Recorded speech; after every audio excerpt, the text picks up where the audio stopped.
საღამოშვიდობის თქვენ გზამკვლევს უყურებთ, მე მისი წამყვანი ნაზი ქობულაძე ვარ. 10 დღეა დენის სალუქვაძე აჭარის სოფლის მეურნეობის მინისტრის პოსტს იკავებს. როგორც მისი წარდგენისას აჭარის მთავრობის თავმჯდომარემ აღნიშნა, იგი პარლამენტის გარემოს დაცვისა და ბუნებრივი რესურსების კომიტეტის აპარატს ხელმძღვანელობდა. მინისტრის სამართლის მაგისტრია და როგორც მის შესახებ საჯარო ინფორმაციაში ვკითხულობთ, სწავლის პარალელურად მუშაობდა განათლების, მეცნიერების, კულტურისა და სპორტის სამინისტროს იურიდიული დეპარტამენტის სამართალშემოქმედების სამმართველოს უფროსის პოზიციაზე. ხოლო მოგვიანებით საქართველოს პარლამენტის გარემოს დაცვისა და ბუნებრივი რესურსების კომიტეტის აპარატში. გავლილი აქვს ამერიკის შეერთებულ შტატებში საერთაშორისო სემინარი სამთამადნო სამართლის მიმართულებით. მონაწილეობდა გერმანიის მთავრობის მიერ დაფინანსებულ გაცვლით პროგრამაში. გერმანიის საკანონმდებლო სისტემა. დენის სალუქვაძე დღემდე აქტიურად თანამშრომლობს უნივერსიტეტთან და ჩართულია საუნივერსიტეტო პროგრამებში. დღეს აჭარის სოფლის მეურნეობის მინისტრი დენის სალუქვაძე საკუთარ ხედვებსა და გეგმებზე ჩვენს ეთერში ისაუბრებს. მოგესალმებით, მადლობა გარეთცემაში მონაწილეობისთვის. მოგესალმებით, მივესალმებით ჩვენს მაყურებელს. მადლობა მოწვევისათვის. ბატონ დენის, პირველი კითხვა ცხადია შეეხება იმას, როგორ და რატომ მოხვდით აჭარის სოფლის მეურნეობის სამინისტროში? გითხარით ცოტა ვრცლად. იმიტომ რომ ესეთი საკმაოდ შთამბეჭდავი და წარმატებული კარიერიდან გადმოინაცვლეთ რეგიონში საკმაოდ საპასუხისმგებლო პოსტზე. დიახ. ნამდვილად ასეა საპასუხისმგებლო პოზიცია. როგორც მინდა ასე დავიწყო, რომ დავიბადე ქალაქ ბათუმში, ჩემი ცხოვრების დიდი ნაწილი გავატარე სწორედ აჭარის რეგიონში. ჩემი მეუღლეც ბათუმში გავიცანი, სტუდენტობის შემდგომ წავედი თბილისში და შემოურჩია, ასე ვთქვათ, კარიერულადაც იქ გავაგრძელე ჩემი მოღვაწეობა. აჭარის სოფლის მეურნეობის მინისტრის პოზიციაზე შემოთავაზება მივიღე აჭარის ავტონომიური რესპუბლიკის მთავრობის თავმჯდომარისგან, ბატონი სულხან თამაზაშვილისგან.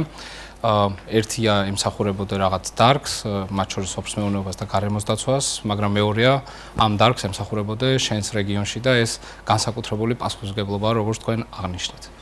და რატომ იყო საინტერესო ეს შეთავაზება თქვენთვის? იმიტომ რომ თუ დეტალურად მივყვებით, მე შესავალ სიტყვაშიც თქვი, რომ თქვენ სამართლის მიმართულებით ესეთ საკმაოდ მნიშვნელოვანი კარიერული და განათლების ნაბიჯებიც გაქვთ გადადგმული. კი ბატონო, კი, ჩემი ძირითადი პროფესია არის იურისტი და ძირითადად საქმიანობდი სწორედ იურიდიული მიმართულებით, თუმცა ბოლო წლებში ვიყავი ვიწროდ სპეციალიზირებული გარემოს დაცვისა და ბუნებრივი რესურსების სამართალზე, რომელიც საკმაოდ ფართო დარგია. მათ შორის ვეწეოდი აკადემიურ საქმიანობას, ვიყავი მოწვეული ლექტორი თბილისის ივანე ჯავახიშვილის სახელობის სახელმწიფო უნივერსიტეტში ბოლო 3 წლის განმავლობაში და საერთაშორისო სამართლის, საერთაშორისო ეკოლოგიური სამართლის მიმართულებით ვიყავი, ასე ვთქვათ, სპეციალიზირებული. დარგი თავად, ასე ვთქვათ, აგრარული და გარემოს დაცვითი დარგი არის საკმაოდ ფართო, მოიცავს ძალიან ბევრ სფეროს, მათ შორის ეს არის სივრცითი, რეგიონალური, კლიმატის და ასე ვთქვათ, სხვადასხვა მიმართულებები, რომელიც შემოდის, ვთქვათ, ამ მიმართულებით, ამ სექტორში. შესაბამისად, საკანონმდებლო პერსპექტივიდან მქონდა შესაძლებლობა, რომ მემუშავა სხვადასხვა რეფორმებზე, სხვადასხვა მიმართულებებზე და გარკვეული წარმოდგენა მქონოდა ამ მიმართულებით. დიდი გამოწვევა, თუმცა უპასუხე ამ გამოწვევას და ვთვლი, რომ ასე ვთქვათ, ჩემს შესაძლებლობებს მაქსიმალურად გამოვიყენებ აჭარის ავტონომიური რესპუბლიკის თავმჯდომარის ხელმძღვანელობით იმისათვის, რომ ამ დარგში გარკვეული წვლილი შევიტანო სამომავლოდ. გავაგრძელოთ პარლამენტის კომიტეტში თქვენს საქმიანობასთან დაკავშირებით საუბარი. თქვენ აღნიშნეთ, რომ ბევრ საკანონმდებლო ინიციატივაში და ასე შემდეგ გაქვთ მონაწილეობა მიღებული და ალბათ უფრო ახლოდან დაინახეთ დარგი ზოგადად მას შემდეგ, რაც ამ კონკრეტულ კომიტეტში მუშაობდით. რა სიკეთის მოტანა შეუძლია დენის სალუქვაძეს სამინისტროს მუშაობისთვის უპირველესად, თანამშრომლებისთვის, იგივე სტრუქტურისთვის და ასე შემდეგ. ამაზე ვისაუბროთ და შემდეგ უკვე ფერმერებისთვის ამაზე კიდევ ცალკე ვისაუბროთ. როგორც აღნიშნე, დარგთან მიმართებით მქონდა გარკვეული გამოცდილება, ასევე მმართველობითი თვალსაზრისით ხელმძღვანელობდი აპარატს. პირველ რიგში მინდა აღვნიშნო, რომ ასეთი ტიპის ვიწრო დარგში, ისეთი როგორც არის სოფლის მეურნეობა, აგრარული მიმართულება, გარემოს დაცვა და ბუნებრივი რესურსები, მათ შორის სატყეო მიმართულება, რომელიც არის ჩვენ სამინისტროში, არის საკმაოდ სპეციალიზირებული, ასე ვთქვათ, საკითხი და საჭიროებს დელიკატურ მიდგომას, სპეციფიურ მიდგომას. შესაბამისად, დარგის ცოდნის პერსპექტივიდან გამომდინარე და ასე ვთქვათ, უშუალოდ კარგი მმართველობის გამოცდილებიდან გამომდინარე, მათ შორის სხვადასხვა რეფორმებზე მუშაობის თვალსაზრისით ასოცირების ხელშეკრულების ფარგლებში თქვა ქონია გამოცდილება გარკვეულ კანონმდებლობაზე, ინსტიტუციურ რეფორმებზე მუშაობის თვალსაზრისით და ასევე DCFTA-ის, ანუ ფართო ვაჭრობის ხელშეკრულებიდან გამომდინარე, რასაც ერთ-ერთი სექტორი მოიცავს სწორედ სოფლის მეურნეობას და ვთვლი, რომ ამ კარგი პრაქტიკების დამკვიდრებით და იმ საქმიანობის, რაც ახლა წარიმართება სამინისტროში, ეფექტიანი განხორციელებით და მდგრადი განვითარების ხელშეწყობით შევძლებთ, რომ წარმატებულად წარმართოთ სამინისტროს საქმიანობა. ასევე თქვენ ახსენეთ, რომ სამინისტროს როლი რა უნდა იყოს თითოეული ფერმერის ან ჩვენს ასე ვთქვათ რეგიონებში მცხოვრები ადამიანებისთვის და მე ვიტყოდი, რომ პირველ რიგში ის კეთილდღეობა, ის ეკონომიკური კეთილდღეობა და სიკეთეები, რაც იქმნება, ასე ვთქვათ, მთავრობის ერთიანი საქმიანობით და მუშაობის ფარგლებში, მათ შორის ის კონკრეტული ღონისძიებები, რომელიც სასოფლო-სამეურნეო დარგის განვითარებისთვის ხორციელდება, უნდა მივიდეს თითოეულ ოჯახამდე და სწორედ ეს ამოცანა დამისახა მე აჭარის ავტონომიური რესპუბლიკის მთავრობის თავმჯდომარემ, რომ მაქსიმალურად ეფექტიანად უზრუნველყოთ ამ პროცესის განხორციელება დაგეგმილი ბიუჯეტის ფარგლებში და შემდგომი, ასე ვთქვათ, ღონისძიებების დაგეგმვის და განხორციელების ნაწილში. დაგეგმილ ბიუჯეტზე და მიმდინარეობაზე არ გკითხავთ ახლა, თუმცა გელოდებით აუცილებლად ახალ სეზონზე, შემდეგ უკვე როდესაც აზარტშიც შეხვალთ სამუშაო და აი ეს პროექტებიც განხორციელების პროცესში იქნება. რაც მინდა ასევე გკითხოთ სამინისტროს მუშაობასთან დაკავშირებით, ზოგადად ამ ტიპის კითხვებს გადაცემაში არ ვსვამ ხოლმე, მაგრამ როცა ახალი ხართ, ყოველთვის პირველი ჩნდება საკადრო ცვლილებებთან დაკავშირებით კითხვები და ასე შემდეგ. რამდენიმე სიტყვით რომ ვისაუბროთ ჯგუფზე, ვინც დააგხვდათ სამინისტროში, ვისთანაც უკვე მოასწარით გარკვეული ტიპის კომუნიკაცია, თქვენ საკმაოდ ისეთი გეგმებით ხართ მოსული და მასშტაბური ხედვებით. როგორ ფიქრობთ, რამდენად მარტივად მოახერხებთ ამ ჯგუფთან ერთად თქვენი გეგმების და შესაძლებლობების რეალიზებას?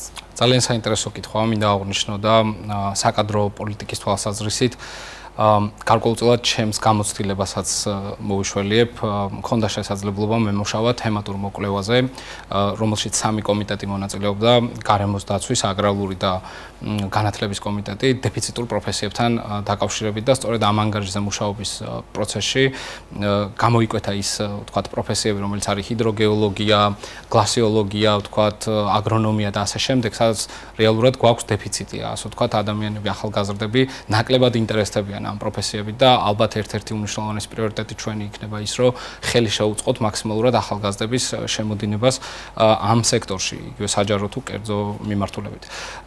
რაც შეეხება უშუალოდ საკადრო პოლიტიკას, მიუხედავად იმისა, რომ 10 დღეა რაც ამ პოზიციაზე მუშაობ, მქონდა შესაძლებლობა, რომ გამეცნო სამინისტრო სისტემაში არაერთი პროფესიონალი ადამიანი, რომელიც მათ შორის ლაბორატორიის, აგროსერვისის და სხვადასხვა მიმართულებით საქმიანობენ, როგორც ღვაწლმოსილი, ასევე ახალგაზრდა ადამიანები და მაქსიმალურად ორიენტირებული ვარ და ვიქნები, რომ მათ შეუწყო ხელი მათი საქმიანობის განხორციელების პროცესში, იმიტომ რომ ეს არის სწორედ ის ადამიანები, არიან ის ადამიანები, რომლებიც ამ ვიწრო დარგებში საქმიანობენ და მაქსიმალურად მოუფრთხილდეთ ამ ადამიანებს და მაქსიმალურად უნდა შეუწყოთ ხელი. ცოტა ავტობიოგრაფიული გადახვევა გამომდის მაინც, რამდენადაც არ მქონდეს ამის სურვილი, თქვენ საკმაოდ ახალგაზრდა ბრძანდებით აღნიშნული პოსტისთვის და ბოლო გადაცემებში განსაკუთრებულად აქტიურად ვსაუბრობ დეფიციტურ პროფესიებზე. ეროვნული გამოცდები მიმდინარეობს ახლა ქვეყნის მასშტაბით და ვინაიდან პირველად შევხვდით ჩვენ ერთმანეთს, ძალიან საინტერესოდ მეჩვენა თქვენი დამოკიდებულება, ამდენად იცნობთ იმას, რომ საჭირო არის ადამიანების დაინტერესება და განსაკუთრებით ახალგაზრდების დაინტერესება, სწორედ დარგობრივ პროფესიებთან დაკავშირებით.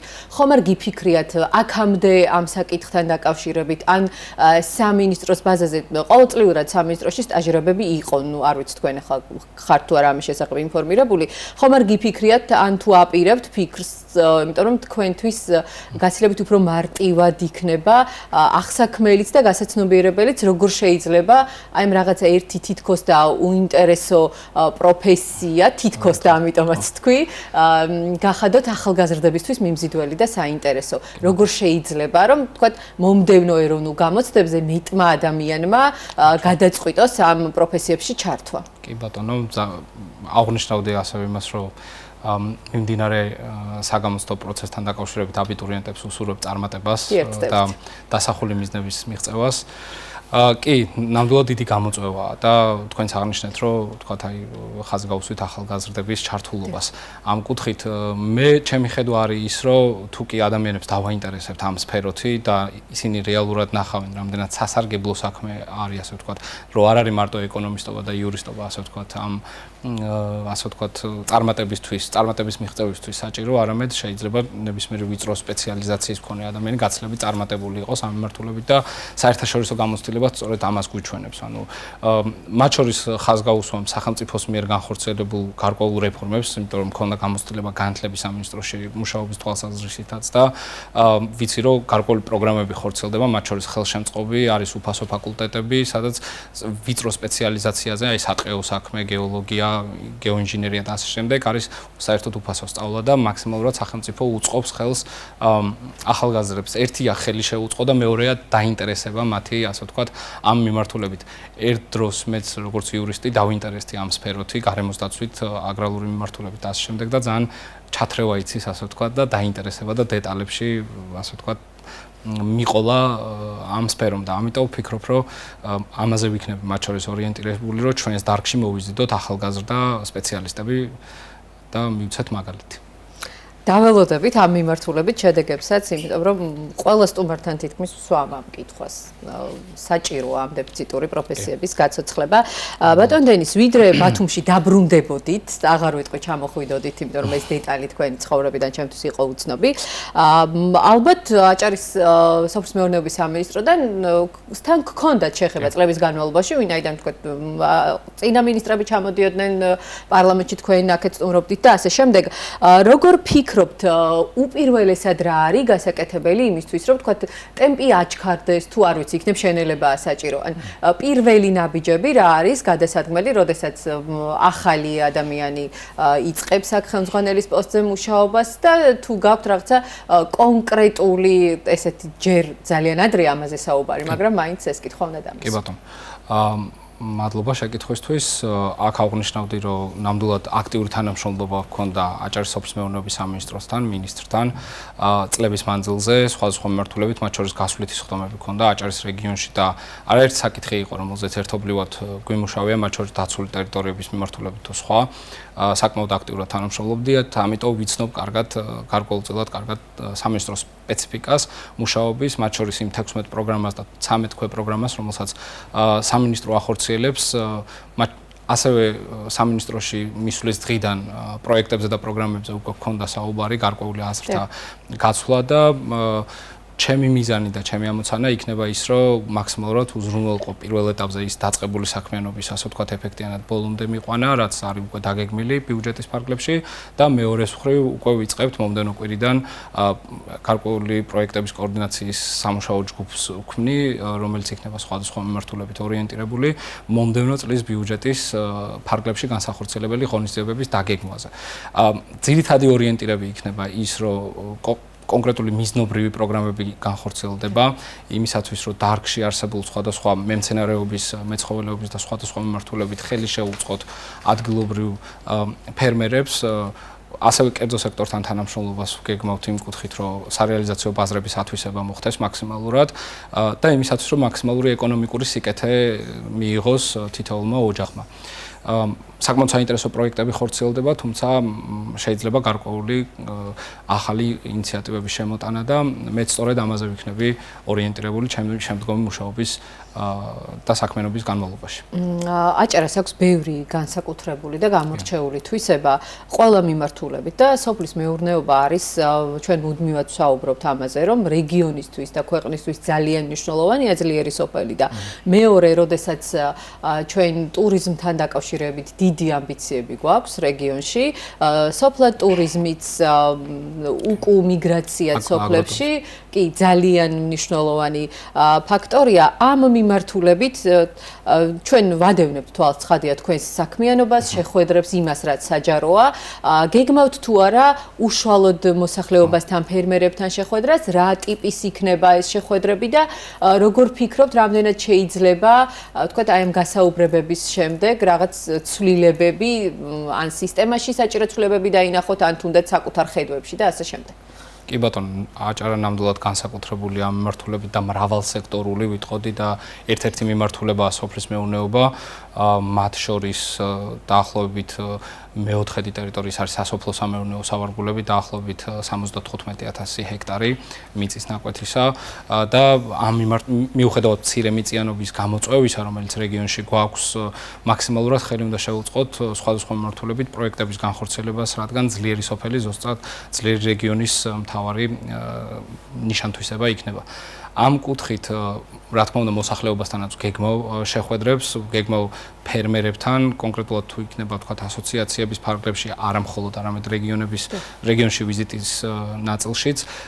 და რატო? ანუ ეს არის მნიშვნელოვანი იმისათვის, რომ მაქსიმალურად ჩვენი პროექტები იყოს მათ საჭიროებებზე ორიენტირებული, თითოეული, თქვა, როგორც მიმდინარე პროექტების განხორციელების ნაწილში, ასევე გამოვყოფდი ექსტენციას, ანუ აგრარულ ექსტენციას. აქ ძალიან დიდი ინფორმაციაა სამინისტროში სხვადასხვა მიმართულებით, რა დარგები შეიძლება განვავითაროთ და სწორედ ამ დარგების განვითარებაზე, მათ შორის თქვენ ახსენეთ სოფლად ტურიზმის განვითარება. მე ვიტყოდი სოფლად მდგრადი აგროტურიზმის განვითარებას და კლიმატგონივრული აგროტურიზმის განვითარებას. სწორედ ეს არის ალბათ ერთ-ერთი მიმართულება, რაც ხელს შეუწყობს ადგილობრივ წარმოებას და ადგილობრივ მეწარმეებს, იმისათვის რომ მათი დოვლათი, რასაც წლის განმავლობაში სხვადასხვა სეზონზე იღებენ, მაქსიმალურად მოახდინონ როგორც ადგილობრივ დონეზე რეალიზაცია, ასევე შემდგომ თქვათ ტურისტულ სეზონზე და ასე შემდეგ. ამიტომ სამინისტრო იქნება მთლიანად ორიენტირებული ამ ასე ვთქვათ, ადამიანების ხელშეწყობაზე. თქვენ ამდენჯერ მიახსენეთ რეალიზაციის საკითხი, ჩვენთვის ასევე ჯერჯერობით არსებობს ქართველი მეწარმეების დიდი ნაწილი, რომელსაც სახელმწიფოს მხრიდან სჭირდება დახმარება, ინიციატივები, თუ არ ვიცი სწორად როგორ გამოთქვა, იმისთვის, რომ ღირსეული კონკურენცია გაუწიოს ბაზარზე სხვა ქვეყნის ან თქვათ ადგილობრივ აჭარელ ფერმერს სხვა რეგიონის ნაწარმს ხარისხის თვალსაზრისით, იგივე თქვათ დაპატენტების თვალსაზრისით და ასე შემდეგ. მე გამოვიყენებ ისევ დაუბრუნდები თქვენს თქვათ ფართო გამოცდილებას ამ მიმართულებით და მაინტერესებს ამასთან დაკავშირებით რა ხედვა გაქვთ ზოგადად სახელმწიფოს მხრიდან როგორი უნდა იყოს პოლიტიკა და თქვენ უკვე აჭარის რეგიონიდან რას შეძლებთ რომ ამ მიმართულებით დაეხმაროთ ფერმერებს. კი, აქ რამოდენიმე საკითხს გავუსვამთ. ძალიან ისეთი ცელი კითხვა იყო, მაგრამ ვეცდები რომ გაცალოთ. მე შევეცდები რომ მაქსიმალურად პასუხო ამ კითხვას ამოწურო. პირველ რიგში ხაზს გავუსვამდი 2012 წლიდან დღემდე მიმდინარე თანმიმდევრულ პოლიტიკას აგრარული სექტორის განვითარების მიმართულებით და სახელმწიფოს განსაკუთრებულ როლს ამ ნაწილში სხვადასხვა პროექტების განხორციელების თვალსაზრისით. რამოდენიმე დღის წინ ვუსმენდი საქართველოს გარემოს დაცვისა და სოფლის მეურნეობის მინისტრის გამოსვლას ერთ-ერთ საერთაშორისო ღონისძიებაზე, FAO-ს მიერ ორგანიზებულ საერთაშორისო ღონისძიებაზე და იქ ითქვა, რომ მიუხედავად იმისა, რომ მცირე მიწიანია საქართველოს და ტერიტორიის სიმცირისა, ჩვენ გვაქვს მრავალფეროვანი სასოფლო სამეურნეო კულტურები, მათ შორის აჭარის რეგიონში, ესე ვთქვათ. და ამ კუთხით ძალიან მნიშვნელოვანია, რომ ჩვენ ხარისხზე გავაკეთოთ ორიენტირი, ავიღოთ ხარისხიან პროდუქციას და ამ ხარისხიანი პროდუქციის წარმოების ხელშეწყობაზე. და ამ ხარისხის დამადასტურებელ დოკუმენტზე. მათ შორის დამადასტურებელ დოკუმენტზე, იგივე იქნება სანერგეს მიმართულებით სერტიფიცირების საკითხი, ენერგიებისა და ენერგიების და ასე შემდეგ, იგივე იქნება ეს წარმოებული პროდუქციის ხარისხი, თაფლის მეფუტკრეობა საკმაოდ განვითარებულია რეგიონში და აქციზით მათ შორის კი ბატონო და ერთია რომ მივაწოდოთ სწორი და დროული ინფორმაცია, ასე ვთქვათ, იმ ადამიანებს, ვის წარმოებაში არის ჩართული და მათ შორის ხელი შეუწყოთ იმისთვის, რომ როგორც ადგილობრივ, ასევე საერთაშორისო ბაზარზე მაქსიმალური წვდომა გქონდეთ. მეორე მხრივ არის ის, რომ მაქსიმალურად პროექტები განვახორციელოთ ისეთი, რომელიც ამ მათ შორის ბიუროკრატიული დოკუმენტების, ანუ სერტიფიკატების, აქციზების და სხვა ტიპის დოკუმენტების მოპოვებაში გავუმარტივებთ, ასე ვთქვათ, მაქსიმალურად გავამარტივოთ უნდა პროცესები, მათთვის ხელმისაწვდომი გავხადოთ და ეს იქნება ალბათ ერთ-ერთი მიმართულება, რაზეც ვიმუშავებთ მომდევნო წლის და წლების განმავლობაში. კი ბატონო, ბოლო კითხვას დაგისვამთ ბატონ დენის, არც თუ ისე შორეული პერსპექტივა 2026 წლის ბიუჯეტი. წინ თითქოს მთელი ქვეყნისთვის არის რაღაცა თან წინასაარჩევნო, მაგრამ თან დასვენების პერიოდი, მაგრამ ჭუმაქვს რომ თქვენ დასვენებას ვერ მოახერხებთ ამ ზაფხულს.